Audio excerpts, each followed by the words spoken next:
అందరికీ నమస్కారం అండి. నా పేరు Vijay నాగపేరు.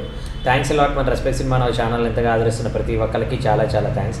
Again came back with one more casting call అండి. సిడిలో క్రియేషన్స్ వాళ్ళ కాస్టింగ్ కాల్ ఇది. సో వాళ్ళు వచ్చేసి మేల్ అండ్ ఫీమేల్ ఇద్దరు కావాలంట. మగవాళ్ళ ఏజ్ వచ్చేసి 20 నుండి 30 సంవత్సరాలు, ఫీమేల్ ఏజ్ వచ్చేసి 16 to 28 కావాలి అంటున్నారు. లాస్ట్ డే ఆఫ్ ఆడిషన్ వచ్చేసి 5వ తారీఖు మే నెల 2024 అని అంటున్నారు. సో ఉదయం 10 గంటల నుండి సాయంత్రం 7 గంటల వరకు ఆడిషన్ జరుగుతాయి అంటున్నారు. సో వీళ్ళ అడ్రస్ వచ్చేసి హైదరాబాద్లో ఉన్న శ్రీనగర్ కాలనీలో ఆపోజిట్ గ్రోయింగ్ రూట్ స్కూల్ అంటండి. సో అక్కడికి మీరు శ్రీనగర్ కాలనీలో గ్రోయింగ్ రూట్ స్కూల్ దగ్గరికి వెళ్ళేసి వీళ్ళకి మీరు కాంటాక్ట్ చేయొచ్చు. ఆ కాంటాక్ట్ నెంబర్ కూడా నేను మీకు చెప్పే ప్రయత్నం చేస్తాను. సో దాంతోపాటు మన సబ్స్క్రైబర్లు అడిగిన కొన్ని ప్రశ్నలకు సమాధానం చెప్పడం అనేది మన బాధ్యత. కాబట్టి సార్ మీరు చెప్పింది నాకు అర్థమవుతుంది. సక్సెస్లో ఉన్న వాళ్ళ వెంటే ఎందుకు పడుతుంటారు సార్, కొత్త వాళ్ళతో ట్రై చేసి వాళ్ళకు కూడా సక్సెస్ ఇవ్వచ్చు కదా అని మన సబ్స్క్రైబర్స్ అడగటం జరిగిందండి. సో దానికి నేను చెప్పే సమాధానం ఏంటంటే, ఫర్ ఎగ్జాంపుల్ మీ ఊరిలో మీకు ఎప్పుడైనా టిఫిన్ తినాలనిపించినప్పుడు కావచ్చు, లంచ్ తినాలనిపించిన కావచ్చు, లేదంటే ఫ్యామిలీతో బయటకి డిన్నర్కి వెళ్ళాలనుకున్నప్పుడు కావచ్చు, ఎక్కడికి వెళ్తారు మీరు యూజువల్గా? ఒక పర్టికులర్ ప్లేస్ ఉంటుంది కదా, ఆ పర్టికులర్ ప్లేస్లో మీకు క్రౌడ్ అనేది చాలా ఎక్కువగా పుల్ చేస్తూ ఉంటుంది.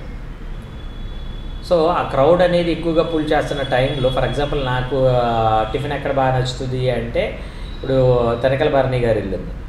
తనికల భరణి గారి ఇంటి దగ్గరలో ఒక దూదేకుల ముస్లిం ఆవిడ ఉంటుంది. సో ఆ ముస్లిం ఆవిడ వేసే ఎగ్ దోశ అంటే నాకు చాలా ఇష్టం. నేను చాలా ఇష్టంగా తింటా. ఆల్మోస్ట్ ఎవ్రీడే ఆవిడ వారంలో 4 రోజులు పెట్టదు, అయినా కూడా నేను ఎవ్రీడే వెళ్ళి ఆవిడ ఉందా లేదా అని చూసుకొని, ఆవిడ లేకపోతే వేరే దగ్గరికి వెళ్తా. సో నాకు అక్కడ టేస్ట్ నచ్చుతుంది బాగా. సో అలాంటి ఒక పర్టికులర్ సినారియోలో నేను అక్కడికి వెళ్తాను. అలాగే మీకు క్రౌడ్ జనాలు ఎగబడుతున్నప్పటికీ కూడా మీకు ఒక దగ్గర నచ్చుతుంది కాబట్టి అక్కడికి వెళ్తారు. ఆ పక్కన ఇంకొకటి ఎవడో కొత్తగా షాప్ ఓపెన్ చేసుకుంటాడు, వాడి దగ్గరికి మీరు వెళ్ళరు. మీకు ఫర్ ఎగ్జాంపుల్ ఏంటి అంటే, మనం ఆల్ఫా నుండో లేదంటే ప్యారడైజ్ నుండో లేదంటే మెహఫిల్ నుండో లేదంటే స్పైస్ నుండో డిఫరెంట్ రెస్టారెంట్స్ నుండి, అన్నిటికంటే ముఖ్యంగా షాదాబ్ నుండి మనం బిర్యానీలు తెచ్చుకోవడానికి ఇష్టపడతాం. ఇదే బిర్యానీ మనకి స్ట్రీట్ వెండర్స్ కూడా అమ్ముతూ ఉంటారు.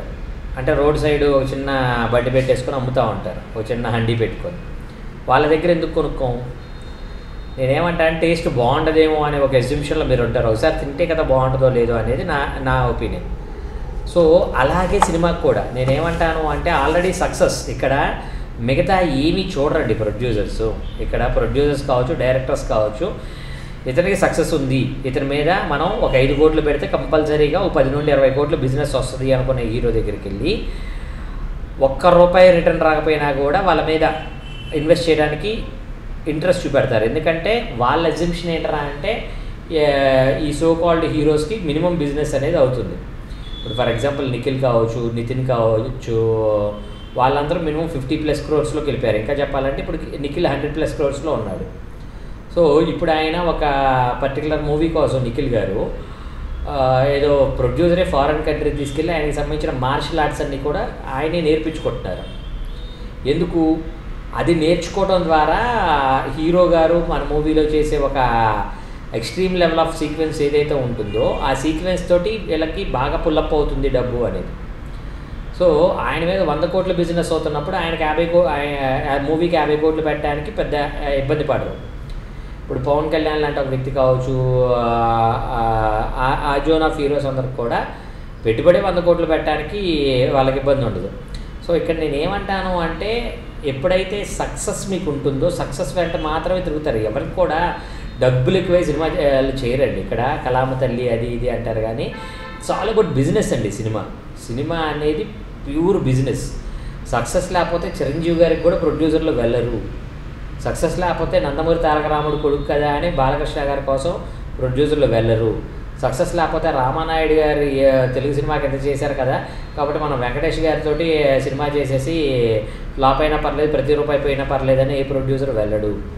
అక్కినేని నాగేశ్వరరావు గారు కొడుకు కదా అనేసి నాగార్జున గారి కోసం ఎవరు వెళ్ళరు. మనం మెయిన్గా గుర్తుపెట్టుకోవాల్సింది ఏంటంటే, ఇక్కడ మీకు సక్సెస్ ఉన్నట్లయితే మీకు ఇండస్ట్రీకి పరిచయం లేకపోయినా, మీకు ఇండస్ట్రీకి ఎటువంటి సంబంధం లేకపోయినా, మిమ్మల్ని ఉదయ్ కిరణ్ కావచ్చు, మిమ్మల్ని ఏమంటారు ఇంకో హీరోలాగా కావచ్చు, నిఖిల్లాగా కావచ్చు, నితిన్లాగా కావచ్చు, లేదంటే సుహాస్లాగా కావచ్చు. ఇప్పుడు సుహాస్కి సక్సెస్ ఉంది కాబట్టి ఆయన చుట్టూతో ప్రొడ్యూసర్లు తిరుగుతున్నారు. ఇదే సుహాస్ ఒకనొక సందర్భంలో అన్న ఫ్రెండ్ క్యారెక్టర్లు ఉంటే చెప్పండి అని తిరిగిన సందర్భాలు ఉన్నాయి. నేనేమంటాను అంటే సక్సెస్ పీక్స్ అండి. సక్సెస్లో ఉన్నప్పుడు మాత్రమే ప్రొడ్యూసర్లు అనే వాళ్ళు వెంటబడతా ఉంటారు కాబట్టి అది మనం మెయిన్గా గుర్తుపెట్టుకోవాలి. దానికోసమే నేను మీ అందరికీ చెప్పేది ఏంటంటే, మీరు ఒకరిని అవకాశాలు అడుక్కుంటూ తిరుగుతున్నారు. అవకాశాలు అడుక్కుంటూ తిరగటం కన్నా కూడా అవకాశాలు మీ దగ్గరకు వచ్చేటట్లు ప్రయత్నించండి. అది ఎలా ప్రయత్నిస్తారో, మీలో ఉన్న టాలెంట్ని మీరు ఇన్స్టాలోనో లేదంటే యూట్యూబ్లోనో సిరీస్ల ద్వారానో లేదంటే ఇంకొకళ్ళు ఇప్పుడు నేనేమంటానంటే, ఎంతసేపు అవకాశాలు అడుగుతూ ఉన్నట్లయితే అవకాశాలు మీకు ఎప్పటికీ రావు. మీలో ఉన్న టాలెంట్ తోటి ఇన్స్టాలో మీరు కనీసం 1,00,000 మందినో 2,00,000 మందినో మీరు ఫాలోవర్స్ని రెడీ చేసుకోండి. అలాంటి ఫోన్ చేసి బాబు మనం ఒక సిరీస్ చేస్తున్నాం, మరి ట్యాగ్ చేస్తామని అడుగుతాను. ఎందుకు? మిమ్మల్ని చూసి ఆ 1,00,000 మందిలో కనీసం 50,000 మంది నాకు నా ఛానల్కి టర్నప్ అయినా కూడా నాకు దాని మీద రెవెన్యూ జనరేట్ అవుతుంది. నాకు ఎప్పుడైతే డబ్బులు వస్తాయో ఆ డబ్బుల్లోనే నేను మీకు తీసివ్వగలను.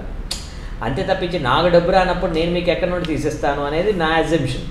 సో అలాగే నేను మీ అందరికీ చెప్పేది ఒకటే, మీరు అవకాశాలు అడగటం కన్నా అవకాశాలు క్రియేట్ చేసుకోవడానికి మీరు ఎలాంటి రూట్స్ తీసుకుంటున్నారనేది మాత్రమే మీకు సక్సెస్ రేషియో అనేది నేను చెప్పేది. సో అర్థమైందా? అలాంటి ప్రయత్నం తప్పకుండా చేస్తారా? చేయండి, సక్సెస్ అవ్వండి. So getting back to the casting call, వీళ్ళ కాంటాక్ట్ నెంబర్ చెప్తాను, నోట్ చేసుకోండి.